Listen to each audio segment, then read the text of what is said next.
This is the sound of your ride home with Dad after he caught you vaping.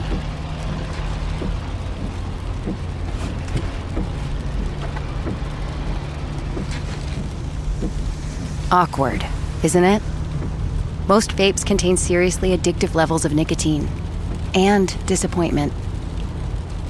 Know the real cost of vapes. Brought to you by the FDA.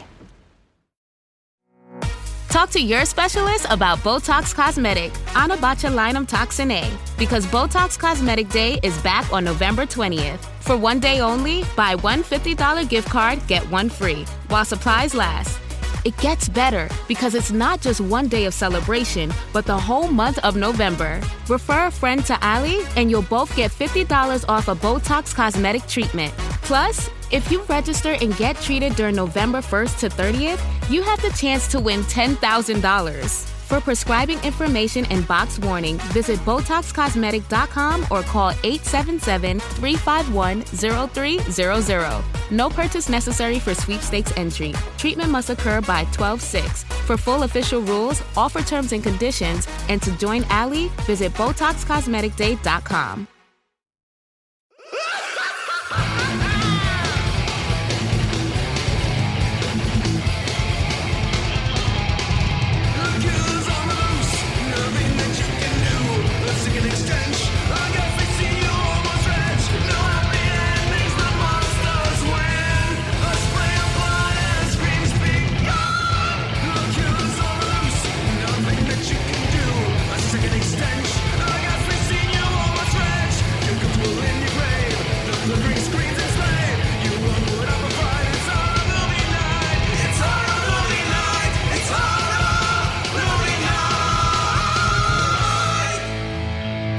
Everybody, and we've made it through Halloween. Another year successfully survived. God, what an awful holiday, huh? Just the worst. Now we're on to the good stuff. Christmas for the next 2 months. No, sorry. That's a different podcast I do. Go check it out, Christmas 365. But we are still horror all year round over here at Horror Movie Night.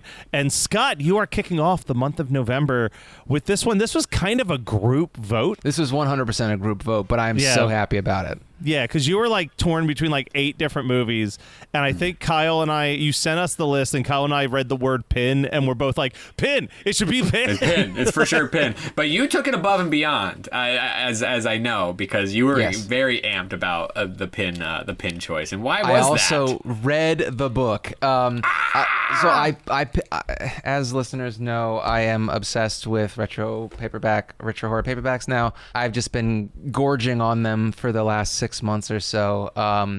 0 calorie, it's wonderful. But it's vegan still, so we're good. They are quite mealy though. Anyway, very pulpy, if you will. Very. So I found a great copy of Pin. It was super cheap, and I was like, oh, I gotta fucking have that, because I knew I had seen the movie, and I thought that we had done it at the beginning of this show. Like, I thought that we had done it early in the season of this show. This was a late rated horror club pick. Yeah, and this was something that I had no awareness of, and Matt, you picked it because you were like, oh yeah, we got to do Pin because it's real fucking weird, and I was like, I have no idea what I'm in for. I'm down. Well, because it was I found it because of the book I've mentioned a million times. It was in the Fangora 101 horror movies you've never heard of but should see. Yes. And I mean, the second that, I don't think they explain it well enough, but they just described it as a human-sized puppet. And, Homeboy just hears the word puppet, and he's like, well, this I need to fucking see. This is kind of like just outside the circle of your interests. But it's it is so... The book... Well, okay, let's get into the movie, and then I'll tell you where the book diverges. Although, really, the beginning, middle, and end are almost identical. And I was pleasantly surprised to come back to the film, because I finished the book 2 nights ago, and I watched Pin yesterday. Watching Pin, I was like, oh, they're gonna make all these changes. And were you on pins and needles before you put it on? Fuck yeah, Matt. Yeah. Those are not claps for you to sync up the audio. That is me applauding. That is me applauding you for the lovely joke. You only get one pin joke. You do not do it again. Anyway, we will not stick a pin in any of your jokes, man. Anyway, so I was really happy with the way that they brought this from the page to the screen. Now, for listeners who have not seen Pin, you absolutely need to watch it. I think we watched it on YouTube, right? It is free on it's YouTube. Not a great rip, but it's good enough. And I mean, if you are at a convention and you can see the VHS PS, snag it. It's the same rip, I think. I watched the actual official DVD that was released a couple years ago. I did not get a chance to watch it with a commentary track, but I did. Who put out the DVD? I think it was like a Synapse or somebody. But I bought it years ago. I bought it when it was new. I think it was 2007 when it came out on DVD, and it's only been put on DVD one time. Yeah. I didn't realize that there was an actual release of it. I do pray. Oh my God, do I pray that there will be every single day for Pin on Blu-ray. Just before you get into that, Scott, I know I'm gonna need a little something to sip while you. What are you tasting today? So from Frost Beer Works out of Vermont, Plush. And I know he's plastic, but Plush is as close as I'm gonna get to Pin. Pin cushion, maybe. Pin cushion, yes. Yeah. But Plush is what I'm going with. I have to toast you with A Beer for Humans. Beer for Humans. By Rheingeist, which is quite possibly the best joke I will ever make with a beer pairing on this show. This is good. This is a great way to start November. This is fantastic. Well, I was not able to drink for a couple weeks, so this is lovely. Let us not forget that at long last, a couple weeks ago, you guys had the same drink pairing, and maybe that'll happen again. Incredible move. I did give Kyle a little hint. I texted him, and I'll tell the listeners why when we do our what did we consume, because I was texting Kyle on the side without Matt, and I know he doesn't like it when I do that because he gets very... No, Kyle's my friend. Yeah, exactly. It was a work thing, Matt. It's fine. Yeah. Don't worry about it. Don't even. You don't like him more than me, right? Check his MySpace, top 8. Anyway, so I was texting with Kyle, and I was like, Kyle, I think that the craft episode is the episode where we can finally make it happen. And I was like, think about me and think about a beer that I love that's seasonal. And he was like, I think I know what you're talking about. And I was like, I have faith in you. And it came true. So it'll take another 2 years for us to get back around to another coincidental. But let's go. So if you have not watched Pin, you absolutely need to watch this movie. It is fucking weird. It's great. Now, one of the slight changes is that this is a Canadian production. The book is upstate New York, so Catskill type area, but it's a very similar vibe, in my opinion. But so we are introduced to the main characters. There's Leon, who is the older brother to Ursula, and they are being raised by an emotionless, cold doctor and an OCD mother. They're not abused, but it is sort of kind of like rich people neglect. Very waspy, and the doctor is obsessed with his work. And I did also really like that in the book, the kids refer to their dad as the doctor, because that's what Mother calls them. So you do have a bit of this like kind of psycho-y thing that it translates from the book to the movie, which I loved. And, they have these overbearing parents who are they're very distant. The only friend that they truly have is Pin, short for Pinocchio. In the book, Ursula is the one who names it Pin. It's a anatomically correct medical dummy that the doctor ventriloquistically talks through to make kids more comfortable in his office.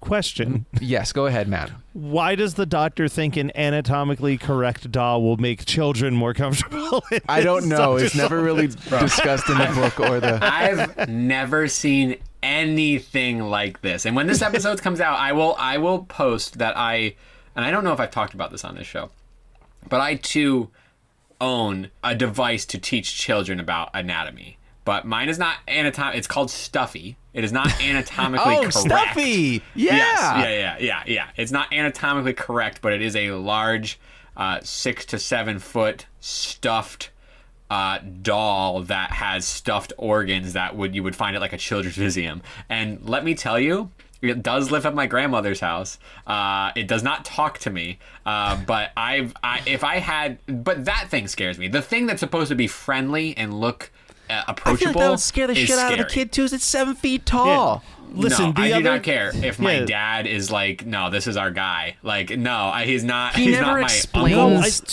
he never explains to Leon that Pin doesn't talk. No, because he just assumed, because he's emotionless, he just assumes the kids are smart enough. No, they're not. No, yeah, especially when they have a mental disorder anyway. The other weird conversation that sprung up with Barb and I was like, for reasons that I don't know, my grandfather had a tiny one of those types of sculptures, like the clear body with Mr. the organs. Good Body. I had one too. Yeah. And he had it in the basement. And when I tell you that if I had to run down to the basement to get something, every light was going on because I did not like that thing being there. So again, the idea that this is like a character of comfort that someone has brought for children is like, get a fucking puppet, man. Like, no. It's like when you go and you like see Uncle John, you're like, oh great. No, Pin is not a relative and is not cool. He does not do fun shit with you. But apparently Leon and Ursula, or at least Leon, feels that he does. So big question here. So while actually a decent chunk of this very small cast went off to have some pretty nice fame. Obviously the Doctor is played by Terry O'Quinn, father of us, the worst father in all fatherhood. Terry O'Quinn. Yeah, so we know horror fans know him for The Stepfather. Television fans probably know him from Lost. Go check out the Lost documentary that a bunch of people from Geekscape made. Do you know who provided the voice of Pin? Because this fucking blew my mind. No, hit us. No. Jonathan Banks from like Breaking Bad and Better Call Saul and like Community, like the bald, gruff dude. Jonathan Banks is the voice of Pin throughout this movie. That's just incredible. That makes me like this movie even more. And I don't even like watch those shows. When you think of Jonathan Banks, you think of a gruff voice, and the voice for Pin is so soft and like sterile. I mean, which is the point, but it's like, it is that soft, sterile, like, it is. Oh my God. Oh, it's so creepy. It's so creepy. And I mean, this movie was pretty well praised even at the time it came out. The biggest issue that this movie had was that it was supposed to be the final film that New World Pictures ever released because they were going bankrupt. And then they were just like, fuck it, we won't even release it. And then it just kind of became this hard to find, obscure film that people talked about because like the few festivals that it played and like the critics who saw it thought it was a masterpiece. And stuff that they called out, rightfully so, is the acting of our two leads is off the charts amazing. But the other thing that they praise, which I agree with, is how creepishly haunting the score throughout this entire movie is, where it's almost like a demented nursery rhyme the whole time. It's very, like, it's almost like la la, like it's almost like la la's, but like in a very creepy, upsetting kind of way. Yeah. Well, it just so goes along with the stages of the children's lives that we're talking about. So like, because Scott, I'll let you go back to it, Scott. But like that first early age that we start with them, and then there's the middle. Like any other movie, I think would just jump from the young age to their young adulthood to their teenager to their like 18, 16, whatever year olds. But we have a whole span. Yeah. So things get a little fucking complicated. Things get really weird. And one last thing, because we are a comedy podcast at its core at times, I do have to give them credit. They cast it different age children for different scenes of the movie. They didn't do that weird thing that Dexter did where it felt like they're just like, throw a wig on Michael Hall and he looks like he's 16 now. If you put a baseball cap on Jigsaw, he'll look really, really young. Yes, exactly. Hello, fellow students. Anyway, so the first fucky thing that happens is that, the doctor says Leon's not supposed to speak with Pin, visit with Pin alone. But Leon decides he has to go talk to Pin, so he heads over to the office and he gets caught by the attending nurse. He doesn't get caught. He hides because the attending nurse comes in, and she gives Pin a look, and then she essays the anatomical doll for sex. And it's great because and for the Patreon, that screenshot of behind Kyle is of Pin looking like forlorn as he's being abused by a nurse, and it is such a I don't think that really happened in the book that way. That really wasn't what scarred Leon or kind of made him whatever. But I felt like that scene is possibly the most cinematic scene in the movie. Yes. It just looks so good. There's another scene that we're going to get to that I'll talk about too. But yes, it's definitely up there. It's a really powerful scene because because at this moment we are thinking Leon only knows Pin as a certain thing. Years, and we've already moved to that stage of adolescence. Because this is, I guess that I missed the part where, so Ursula is, I believe, 2 years younger. I think it's 3 years in the book, but 2 years younger, I'd say, in this, because he was like 18 and she's 16 when they're in high school, and she has to get the abortion. So we'll get there. But so let's say that they're like 5 and 7 at the beginning, and then I'd say 9 and 7 in the second set of scenes, and that's once they see Pin, Leon sees Pin gets assaulted, and then the doctor insists that they explain that Pin explains sex, quote unquote, the need, which comes straight from the book, which I really loved that too, because I love that there's and I think one of the original titles or an alternate title was The Need. That's interesting. I didn't know that. I could be making that up, but I feel like I distinctly remember seeing The Need. And another Andrew Niederman book is called The Need. So forgive me, Scott. Okay. So, and also it's very interesting that the director, I want to say, of this movie worked very closely with Niederman to get the movie made, because this book it came out in 81, I want to say, and I think that it took 5 years. It was 5 years between I think it was the director, it might have been the producer, going around finding a studio to agree to do this movie. So it was kind of like, that's the reason why there is so much from the book in the movie, and that's why I was also really glad that I kind of was able to make it happen. I had a really rough time with the book before this, getting it read in a timely manner, and this book I tore through in 2 nights. And you didn't think you were going to read it, book. You didn't think you were going to be able to finish it before you were going to so I'm glad you did. It was so well written, but it also is, it's a truly well written book. He's a good writer, and I don't come to these retro horror paperbacks for good writing all the time. A lot of it's for how bombastic it can be, and this book gets bombastic. So can the movie. So what happens though in the book versus the movie here? In the movie is that the doctor uses Pin to explain sex, quote unquote, the need, to Leon and Ursula, and Leon doesn't want to touch Pin because he has like a towel over his junk, and since he's fully anatomically set, the doctor is like, take the towel off of Pin, and Ursula's like, I'll do it. And so Ursula is way more gung-ho about the need and when she can become a grown-up and have sex. So that brings us to the high school years of this, which is she is sexually active. Leon is very creeped out by women, but is kind of like obsessed with Ursula in an overbearing way.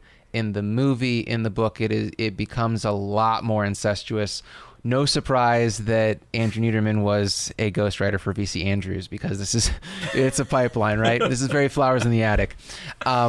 So they go to see Pin Ursula admits to Leon that she is pregnant, and he says, well, we need to do something. We need to talk to the doctor. She said, we can't talk to the doctor. He wouldn't understand. And so Leon says, let's go talk to Pin.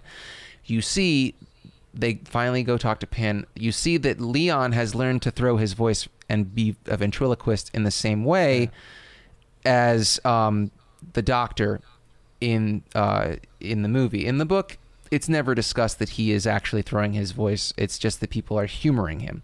So in the movie, Pin, you're not sure if Ursula is accepting that Pin is also speaking to her, or that she is like, Leon, like, why are you doing this? And so she agrees to the abortion, and then Leon is now like obsessed with hanging out with Pin, even though he's not supposed to.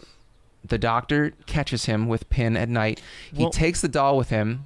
Can I pause you for one second? Because we do have to talk about, there's some elements. We talk about how like the scene with the nurse is kind of like the shocking, creepy, kind of like something's off in this movie. But the entire relationship of the children from step one, like your very opening shot of the children are them brushing their teeth, completely synchronized, spitting at the exact same time, stepping off of step stools in sync, moving them, and immediately the mom's vacuum coming in to clean up anything that could happen there.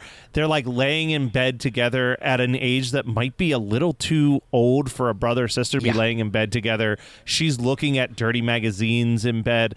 And I'm mentioning all this to build to the fact that when it's time for the abortion, the father asks if Leon wants to participate he's in like, his sister's abortion. There is this, I feel like it's making a statement about how, as Kyle used the word sterile, it's perfect, but like for the doctor, for their father character, there is such this divide of like medical and family that he should have, but he doesn't. Everything is just straight down the line. So it's like, it doesn't matter that this is his sister. If Leon's training to be like his dad and take over the practice, he needs to learn how to do this procedure. You know what I mean? Teachable moments are all completely devoid of emotion and and empathy or any compassion at all. Like everything is a teachable moment to a fault in this family, right? Like it's horrendous. But yes, where you were at,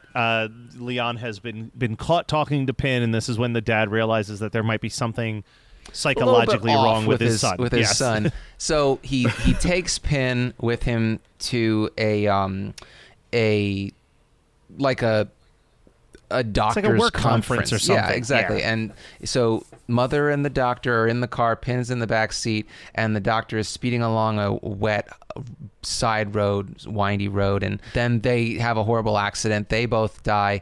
The aunt comes to live with Leon and Ursula until Leon brings Pin back to the house and uses Pin to scare his aunt to death. Yes. I do want to call out the car ride, though. I love this car scene because it's the only point, like, we as the viewers, we know that Pin is not alive. That is not what this movie's about. Right. But I do appreciate that scene is shot in a way where it feels like the character of Pin causes this accident, and in a way his existence in the back of the car is what causes the accident in the first point. They've set a precedent, so it causes the accident. But also, like, every single thing that Pin does is very easily explained by science, but it's just shot in that way where like the line is blurred just enough as a viewer where you're like, all right, did he hit the brake and that's why Pin leaped forward, or did that doll leap forward first and that's why he's like everything happens so quickly and it's shot in a way that it is like there's a reason for you to believe that had Leon been it's almost if you were watching the whole movie through Leon's interpretation. Yes. Yeah. And Leon's interpretation would be that Pin knew that he was going to be given away and killed the parents so that he wouldn't be separated from his friend Leon. Mm. Well, and that's also a very similar read to the book because the book is written in first person from Leon's perspective, and I really enjoyed the fact that this movie was so faithful to the source material while also taking things that couldn't easily be transposed into a visual medium, and so there are tweaks to the story that make a lot of sense. And I also am glad that they did a lot of the things with Leon specifically to make him a little bit more pathetic. Still a bad person. Let's be honest. But it's just very interesting. So in any case, the kids are now free to be, just kids in a big house. Ursula decides that she's going to get a job at the library. She meets Stan, who is a very handsome guy that goes to college. She brings him home.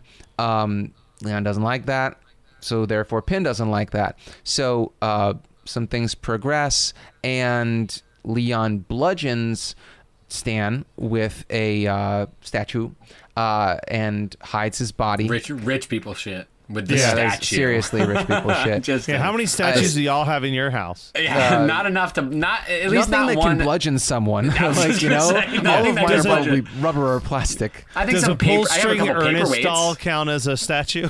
Yes, absolutely. Yes, it does. That one does, and I'm calling the cops.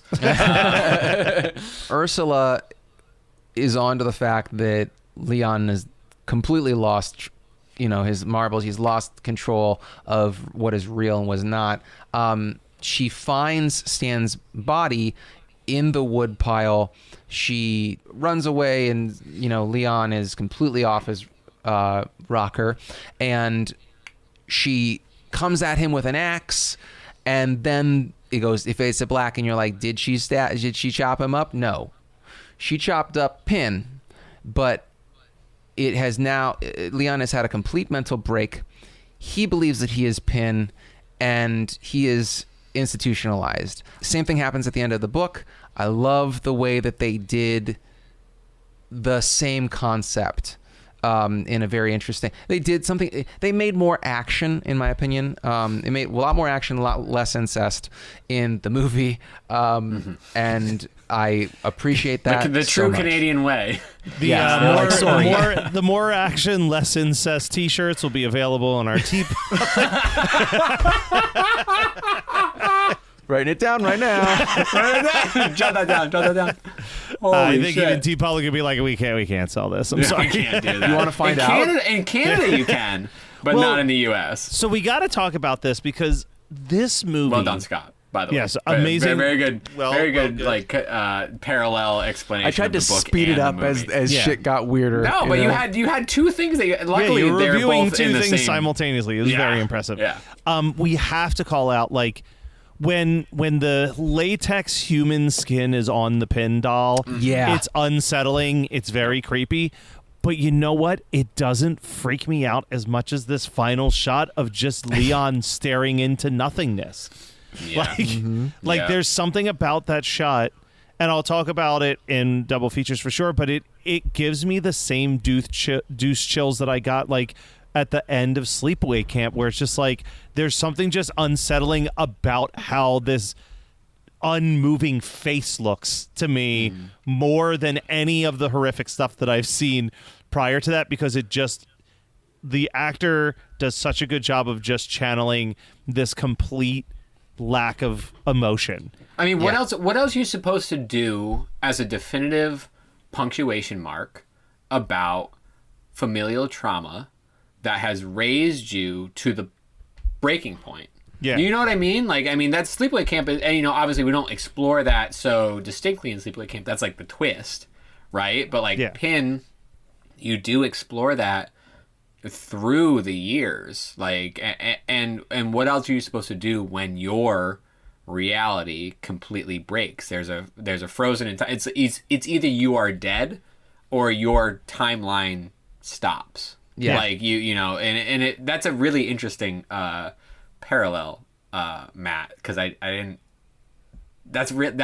I wonder how many movies use that as sort of the stopping point. We talk about movies like You Wake Up from a Dream quite often, and that feels like a cop out, right? This does feel like, where else are you supposed to go other than your character breaks and you just can't, you don't put it back together at all. This feels like when a book ends mid-sentence because you're supposed to conclude that the character died in the moment that they were thinking those thoughts. You know what I mean? I've seen that trick used in a handful of books, and it infuriates you, it frustrates you, but it also it sticks with you because there isn't a definitive conclusion in your mind. Right. I feel like every time I watch Pin, by the end of the movie, I just sit there and think and that's where he's going to be for the rest of his life. Like, that's the horror of this movie. That's what I love about it, and it's the horror of the book. He's just going to sit out there staring out this window for 50 more years of his life, thinking that he's this plastic doll and nothing else. Like, they're never going to... What a complete tragedy. You know? And I do want to add that in the book, he is actually not... he believes that he's pinned, but he also cannot move because through the book... he is having neuralgia in his hand where he can't feel it, and then at the end of the book he can't feel his entire body, so he thinks that he has been plastinated. So he is actually, it is even more horrific in the book. It's a complete like psychosis that has affected Scott. Just to parallel, you finished the book. I got through the prologue part, that little intro part that is like maybe 5 pages. But it shows you how good of a writer he is. But it does. I was just gonna say that it absolutely is a valid because I had read the book before. This is not. It would be a return to read it. Gotcha. But it did give me the reminder of how well written the book was. And is. I think if anybody seeks sort of pulpy psychological horror, psychological thriller type shit, like, this is fantastic, and it's very accessible. Like, there's a whole bunch of like medical stuff that technically happens, but it doesn't detract or take you away from it. It's a fun watch. Like, it is a tragedy. It does leave you with this sort of like, there's no resolution, but that's truly the point. And like, that is it's man, this movie fucks. This movie absolutely fucks. But Pin doesn't. No, Pin does not. Pin does not. Even if Ursula takes off that towel, there's no fucking that goes on. He is a victim, through and through. 91 Donkey Lane is a magical apartment complex that contains immense power but lacks intelligent inhabitants. What is happening? I'm getting texts. Why are we getting a lot of texts? People found out what we did. Oh, dividing Mike Myers into an infinite amount of tiny Mike Myers?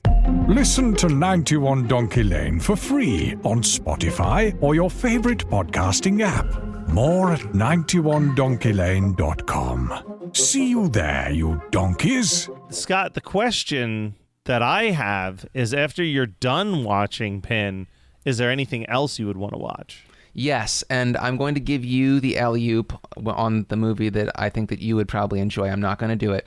I'm going to go with House of Wax 2005 because it's about people being turned into rubber wax dolls, which is very similar. That would be punishing as fuck, but they do feel similar.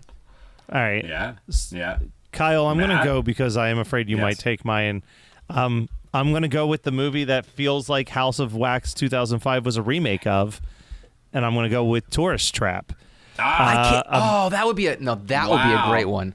Yeah, and Kyle, because you don't get what I'm going to be shocked if neither of you guys suggest what I actually thought you were going to suggest. But hear me out, because I think you've got not ventriloquism, well, a little bit of ventriloquism.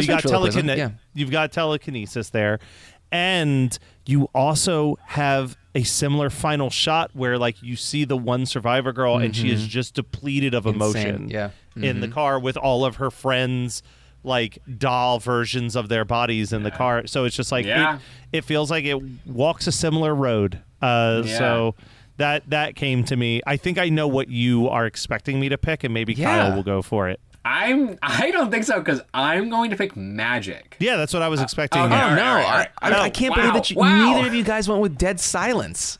It's ventriloquism. I mean, but okay. No, Dead Silence is almost too fun. I don't want to ruin the bad vibes of this night. Yeah. No. I'm going with Magic, which actually my coworker just brought up to me. He was like, "You ever see that movie with the ventriloquist dummy?" And I had to sort of like, I love Jordan. Shout out to you. I love, because I know that his repertoire is not necessarily what I think it is, so I had to like narrow it down. And it could have been Dead Silence. But we were actively talking about Magic today at work, which I was like, oh shit. And I mean, the throwing of the voice and the split, the sort of the split between the two people, and knowing who who is Pin or who is Fats, and where Leon and Anthony Hopkins begins and ends. It is a fun one. Tough double feature. I mean, that is a little heavy, but especially because Magic almost acts like a black box theater play. That's what you talked about before. Yeah, it does. Like it's just a tour de force of two actors just doing a very bizarre, creepy movie. It is. It is. Well, as far as the promos go, if you didn't get a scare package, you're not going to get a scare package. You had it. Sorry, dudes. You had your chance. Sorry. But December 6th, mark your calendars. We will be live doing the Geekscape live event to raise money for Big Brothers Big Sisters of Coastal and Northern New Jersey. We will be part of a segment in which a bunch of the horror podcasts all are going to watch and rank the entire Silent Night, Deadly Night franchise. So stay tuned for that. Should be a ton of fun. Can't wait for us to get recording on that, because I'm going to have a lot of fun with editing it into something magical for the live stream. But lastly, the what have you been partaking in, I guess is what we'll call this. Oh no, we can never nail a name that works. Scott, what have you been enjoying? So the reason why Kyle and I were texting is because Kyle is my favorite person now. He found sorry, Matt, until you get me a copy of Killer Crabs by Guy N. Smith. So just out of nowhere, out of left field, there's a box on my stoop, and it's from Niantic, and I'm like, well, that's Kyle, and so I open it up, and top of the thing is Killer Crabs by Guy N. Smith, and I'm like, oh my god, I'm halfway through it after reading it for one evening, and it is schlocky, wonderful bullshit. It's so fun. And it's so bad. It's really it's not written well, but it's also not written poorly. All the characters are kind of sucky people, and so when the car-sized crabs start to dismember everybody, it's fun. So I'm very excited to finish that, and then I'm going to read.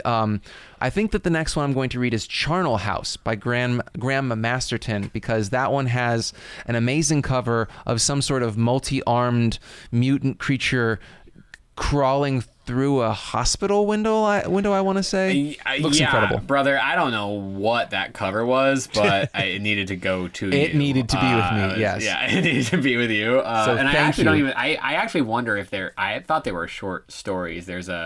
I get him confused with Charles Grant quite often, and the paperbacks that they put out at that time, and I don't know why. I don't really know why, but the paperbacks that they put out at that time were pitched, or at least shown on a cover, to be singular novels, and then when you start getting into them, you're like, oh, these are fucking short stories. I love short stories, so I won't be mad. Which regardless, I hope you enjoy it no matter what. I was unsure about the content that was inside, but I knew that the cover absolutely ripped. I'm glad. It's a novel. Glad. Yeah, I'm looking at it on Goodreads, and I'm logged in. I'm going to set it as I'm going to put it on my want to read right now. Nice. Bam. Good. Good. Well, if that's Scott's thing, I'll keep mine fairly quick. What do you got? I finally watched Abigail. It's available on Peacock. I finally gave it a watch. I think I have nothing new to add that I think no one else has already added to it, which is just I think it's really good. I think the ending gets a little bumpy on it doesn't quite stick the landing, and I think that the advertising fucked that movie up terribly, because when you are sitting down watching a movie where you know that it's a ballerina vampire that they're fighting, you get frustrated that 55 minutes into the movie it's still a whodunit of who's been killing the people. Oh Jesus! Inside the house. I haven't watched it yet. Yeah, so. I mean, it's fun. When people say it's, I think it was the Monster Rally podcast did an episode on it, because originally it was pitched as Dracula's Daughter. That's what the working title was.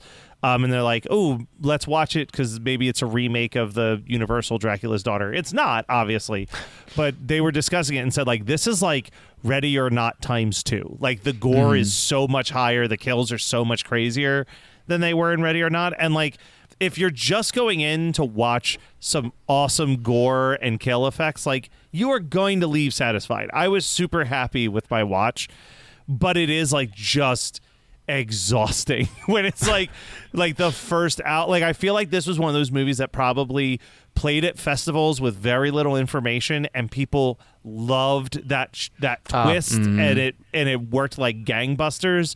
And then a studio got cold feet on like, how do we sell this movie under the name Abigail and not show the twist and entice people to see it? It's kind of why, like, I think it's what happened with I think it's it's not Radio Silence that did this. The people who did The Guest and You're Next had the same issue when their movie was renamed Blair Witch, because they're like, we can't just sell a movie that's secretly a Blair Witch movie, not under the Blair Witch name. But like, that was half of the appeal when it played festivals, was being surprised into finding out that it was a Blair Witch movie. Right. When the marketing gimmick overpowers the story of any of it, that's when we like before people can even see it. Yeah. Then that is a problem. And I think that like we had talked about Abigail a few times now, I think, because I think we all watched it. I haven't seen it yet. No, but you haven't seen it. Oh, okay. I thought you had talked about it, but Abigail does fail because we've seen a portion of it before we saw the full movie. Exactly. Like, exactly. Yeah, it's like that. That's the bummer of it. I think that it's especially a bummer because it's a really well done flick. Yeah. It could have been what From Dusk Till Dawn succeeded in doing in the 90s, but I don't think they had the star power to have the faith in it. No, they didn't. And Radio Silence's director, like, they don't have it. I mean, Catherine Newton is maybe the biggest name. Yeah. There. I mean, Dan Stevens, I guess, genre-wise, but Catherine. Yeah. You know, it's like, you know, you have names. But still, Dan Stevens isn't selling out a theater off of his name the way that like a Brad Pitt or like a Tom Cruise. No, like, I think it's still a requirement to have an ensemble. Like, keep in mind that like From Dusk Till Dawn succeeded because it had George Clooney as the star of it. Right. Like, you needed someone like that. You need it like if Dan Stevens' role was played by Tom Cruise, they could release a movie called Abigail and show you nothing that was happening in the movie and feel confident that people would show up and see it because it was a Tom Cruise movie, and then you get them. But like, they didn't have anybody of like a guaranteed blockbuster name, so they had to give away everything, and it sucks.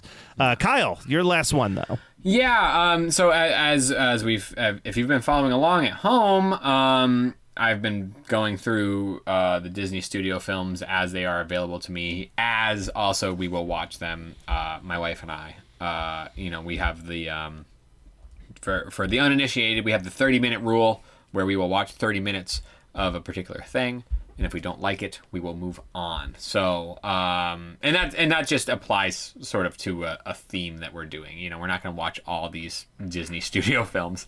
So I think maybe the last one I talked about on here was The Black Hole. Yep. We've skipped over a few. There's a Wikipedia entry that will list all the studio films. I will not list them here because I have erased them from my brain. But I did the one that we have made it through most recently, The Fox and the Hound. Fox and the Hound, I guess is beloved in some capacity. I knew it by name. I knew it because I had the clamshell VHS. I think that I probably had never watched it in my life, to be quite honest with you.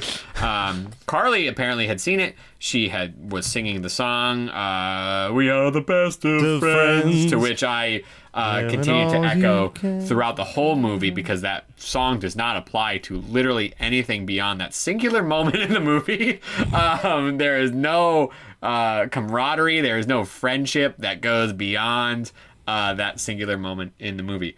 I was eating lots of Doritos on this last 20 minutes of The Fox and the Hound, which is the most daunting ride I have been on an animated film in a very long time. And we're talking 1981, Disney. There's a slew of questionable live action films and a slew of questionable animated films. I think the next animated film after this is Black Cauldron. So if you are familiar with Disney's repertoire, things don't go well at this point in time. But Fox and the Hound, it's really interesting. It's a really interesting like slice of animation that has some nostalgia and has some like connective tissue for a lot of people. I mean, it spawned a sequel. There's a Fox and the Hound too. But there are some really interesting singular moments to the film, and as I had said, that last 20 minutes is sort of harrowing and very interesting and very well done. But I don't know, in the lead up to it, it gets a little iffy. Fun fact about the Fox and the Hound.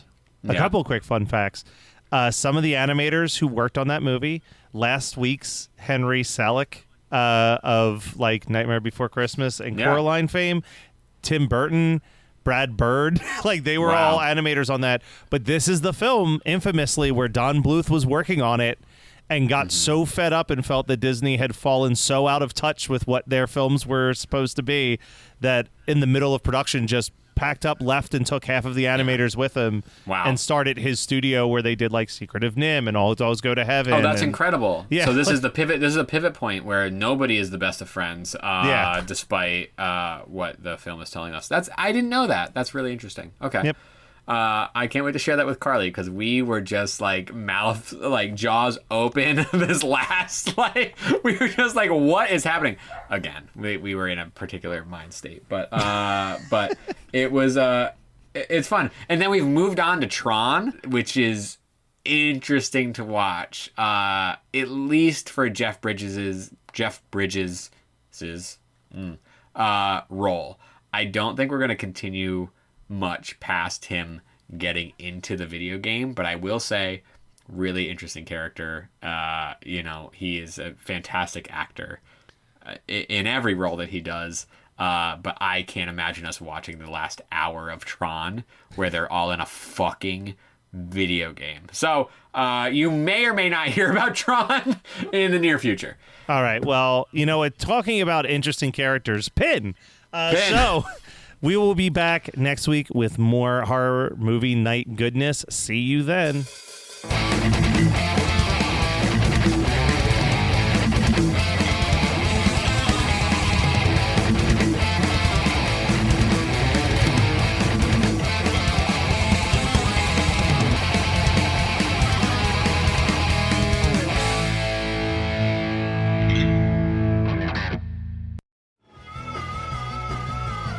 You're listening to the Geekscape Network.